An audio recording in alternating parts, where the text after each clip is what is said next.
Sweet modern की किताब निरोगी काया हमारी पूंजी के आगे के अंश मैं आज आपको सुनाऊंगी। इसी प्रकार एक मोची का बेटा था, जॉर्ज ऑवेल। दिन भर उसका बाप जूते गांठता और जो भी कमाता उससे ही उसका चूल्हा जलता। परंतु एक दिन वह चूल्हा बुझ गया क्योंकि उसके पिता की मृत्यु हो गई। तभी से जॉर्ज ऑवेल अनायास बालक से तरुण बालक बन गया। उसने पढ़ना शुरू कर दिया। दिन भर बाप के स्थान पर जूतियाँ गांठता और रात में सड़क पर रोशनी के खंभे के पास बैठकर पढ़ाई करता। किसी न किसी प्रकार पुस्तकों का जुगाड़ करता। एक एक रुपया बचाकर उसने परीक्षा शुल्क जमा किया। 10 मील पैदल चलकर परीक्षा दी। मेहनत रंग लाई और वह परीक्षा में सफल हो गया। जानते हैं ये जॉर्ज ऑवेल कौन था? न्यूयॉर्क सिटी का मेयर। जी हाँ, इच्छा यदि ईमानदारी से कार्यान्वित की जाए तो कोई कारण नहीं कि फलीभूत ना हो। जॉर्ज ऑवेल तथा मेरे दफ्तर में कार्यरत उन सज्जन जैसे सैकड़ों उदाहरण हैं जिनसे इच्छा की महिमा प्रमाणित होती है। इच्छा करना बुरा नहीं, अलबत्ता हवाई किले बनाना वास्तव में बेकार काम है। इससे किसी का भला नहीं होता। आप में कितनी और कैसी योग्यता है, इसको ही पहचानने की आवश्यकता है। अंग्रेजी में एक कहावत है, नो दाई सेल्फ, यानी स्वयं को पहचानिए, जो इस बात का समर्थन करती है। वास्तव में प्रत्येक मनुष्य प्रत्येक प्रकार की योग्यता का स्वामी होता है, मात्र उसको उसे अपने अंदर से खोजने की ज़रूरत पड़ती है। इस संसार में बहुत ही कम लोग मिलते हैं जिन्हें अपने अंदर छिपी कस्तूरी का ज्ञान होता है। बाकी लोग अपनी छिपी योग्यता का सही मूल्यांकन ही नहीं करते। नेपोलियन को अपनी प्रतिभा, योग्यता और क्षमता का पूरा ज्ञान था और उसमें आत्मविश्वास कूट कूट कर भरा हुआ था। उसकी इच्छा शक्ति भी उतनी ही प्रबल थी। उसने असंभव शब्द अपने शब्दकोश से सदा के लिए निकालकर फेंक दिया था। वह कहता था, यह शब्द मूर्खों के शब्दकोश में मिलेगा, मेरे शब्दकोश में नहीं। संसार में जितने भी महान पुरुष हुए हैं, उन्होंने अपने रास्ते में असंभव को फटकने नहीं दिया। जीवन में उन्होंने जिस वस्तु की इच्छा की, वह उन्होंने प्राप्त करके ही दम लिया।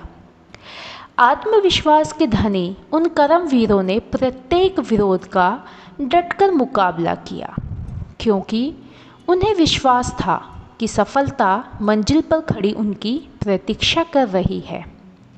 यही तथ्य प्राय सभी धर्मग्रंथों में दोहराई गई है।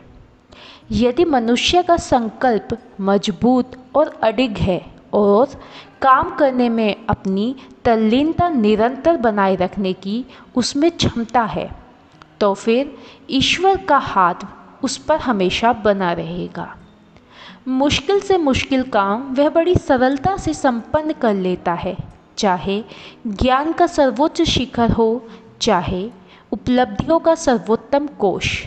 यदि मनुष्य के पक्के इरादे और प्रबल इच्छा शक्ति की पूंजी है, तो वह निश्चित ही संसार के महानतम स्थान को प्राप्त करता है।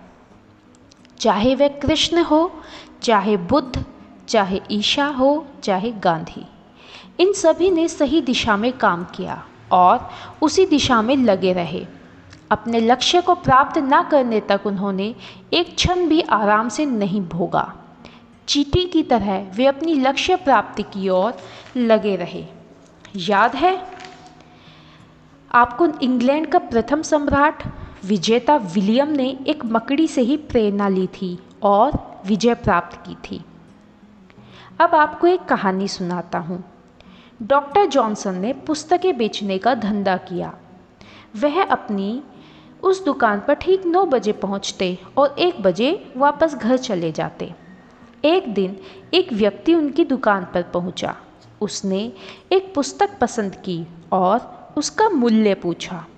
उत्तर मिला 1 पाउंड। ग्राहक ने सौदेबाजी शुरू कर दी। उसने पूछा, इसका मूल्य कुछ कम नहीं हो सकता? नहीं, डॉक्टर जॉनसन ने 2 टूक उत्तर दिया। कुछ तो कम कीजिए महोदय। अब इसका मूल्य 10 पैसे बढ़ गया है मिस्टर। अरे, ग्राहक चौंक उठा, बोला, यह क्या? अब 1 पाउंड 20 पैसे। आप तो मजाक करने लगे, कीमत घटाने के स्थान पर बढ़ाने लगे। मेरे प्रिय नवयुवक, तुम जितनी देर सौदेबाजी करोगे पुस्तक की कीमत बढ़ती जाएगी। 1 पाउंड 30 पैसे। ऐसा क्यों जनाब? यह अतिरिक्त मूल्य मेरे समय की है। 1 पाउंड 40 पैसे। आप जितनी देर मुझसे उलझते रहेंगे पुस्तक का मूल्य इसी दर से बढ़ता जाएगा। 1 पाउंड 50 पैसे। नवयुवक ग्राहक ने खेद व्यक्त किया और तुरंत 1 पाउंड 50 पैसे देकर और पुस्तक लेकर दुकान से चला गया। समय जितना अस्थिर है उतना अमूल्य भी है। जो सेकंड चला गया उसे संसार की कोई ताकत अथवा कीमत वापस नहीं ला सकती। हम सभी अनजाने में ही कितना ही समय नष्ट कर देते हैं। हमने समय को शायद अपनी सुविधा के लिए बांट तो लिया, परंतु उस विभाजन का लाभ शायद ही कभी उठाया हो। जिंदगी का आधा भाग तो हम निद्रा में ही उड़ा देते हैं। आलस, गप्पे, इंतज़ार, बुरे काम। अंदाज़ा लगाइए नींद के अतिरिक्त जिंदगी के और कितने वर्ष आप गंवा देते हैं। धन्यवाद।